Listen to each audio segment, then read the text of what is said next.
When the sun's hot in the middle of the day, do you wonder if you could just cool it down a little with a little bit of water? Or do you wonder if the cloud is made of water, can you just catch some and throw it at the sun? This video is going to show you what'll happen if you try to cool down the sun with water, and what the cloud can really do to help our situation. So stay tuned to get the facts.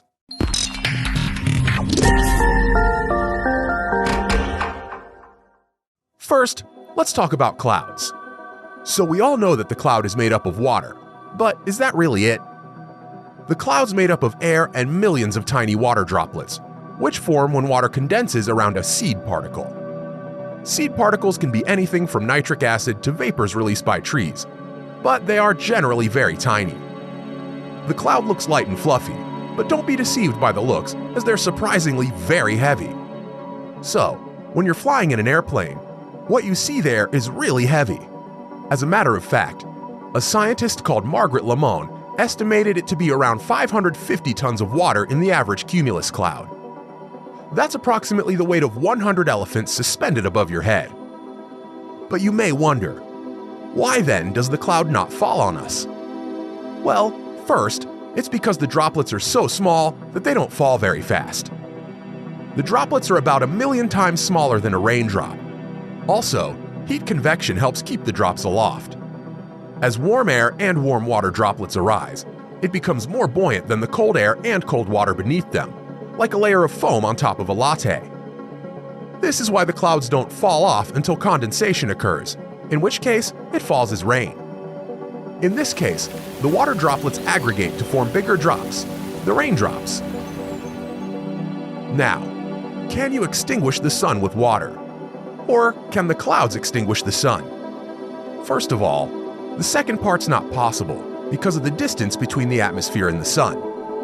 The atmosphere is over 140 million kilometers from the sun, so it's clear that no contact can occur between the two surfaces. But if by any means water manages to hit the surface of the sun, what will happen? First of all, we need to pretend there's more water than is present on Earth, because we need a lot of water. The sun is huge and more massive than the Earth. There's room for 1,000,000 Earths inside the sun. So if you take all the world's oceans and pour them on the sun, it would have only been a small psst and nothing would happen. So hypothetically, we have the same quantity of water as the size of the sun. Now, that should quench the sun. So would it? Let's talk some chemistry. The reason why water extinguishes flames is that water cools and smothers the fire at the same time. It cools it so much that it can't burn anymore, and it smothers it so that it can't make any more of the oxygen in the air explode, thus halting the whole process of combustion. But bad news, or maybe good news for the globe, as survival is actually impossible without the sun. The sun doesn't burn.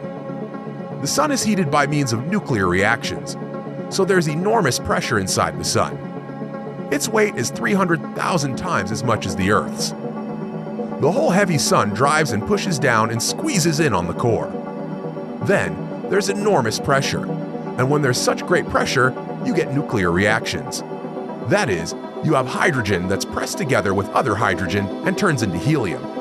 And when hydrogen goes to helium in a so-called fusion reaction, a lot of energy is released, and that energy is sent out as heat. That's what makes the sun hot. So in fact, if we have water in the sun, what happens is that the sun becomes much heavier, and then the pressure becomes even greater also. There's even much more hydrogen for combustion, and the sun burns even more. So, trying to quench the sun with fire simply produces a larger and more powerful star that shines even brighter. In other news though, a larger and brighter star only burns out faster, so you'll also succeed in making the sun burn out faster.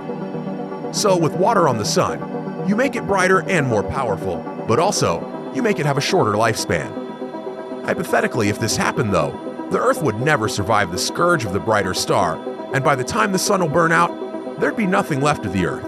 So there's no way putting water on the sun is a good idea. You can drop your comments on what you thought would happen in the said scenario before watching the video. Also, if you enjoyed this video, kindly hit the like and subscribe buttons, and make sure to check out more on our channel. And remember to stay curious.